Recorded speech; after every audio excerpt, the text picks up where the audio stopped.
Hi బుజ్జయ్యలు, చిట్టి తల్లులు, గెట్లున్నారు? మీ టిల్లు మామ వచ్చేసిండు. మజా చేద్దాం. పల్లె వంటలు ముచ్చట్లు ఆడుదాం రాలోలా. ఊర్లోల వంటలు కూడా మస్తు రుచి ఉంటాది. ఒక్కసారి మా ఊళ్ళో వంటలు పోటీ పెట్టారో లేదో, అవ్వ మాత్రం ఊరంతా గెలుస్తానంటూ జిద్దు చేసి కూర్చున్నది. ఇంతకు అవ్వ చేసింది ఏంటో తెలుసా?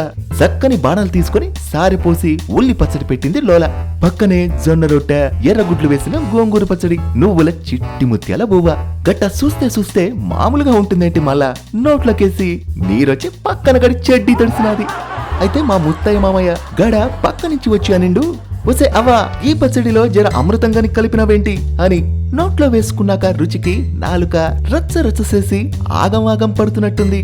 ఆ పక్కన మా చోటుగాడు జీలకర్ర అన్నం తిని, అమ్మో ఇది జిల్ జిగా అన్నట్టు నోట్లో నాలుక నాగిని డాన్స్ ఆడుతున్నది అనేసిండు. ఇక నయ్యం, డీజే టిల్లుగాడు డాన్స్ కట్టినట్టు ఉన్నది అనలే. కానీ చివరికి బరాబర్ చెప్పాలంటే అవ్వ చేసిన ఆ ముద్దన్నం మా ఊరి సర్పంచి కూడా దక్కలేదంటే పల్లె వంటల్లో దమ్ముందిరా బాబోయ్ అన్నట్టు.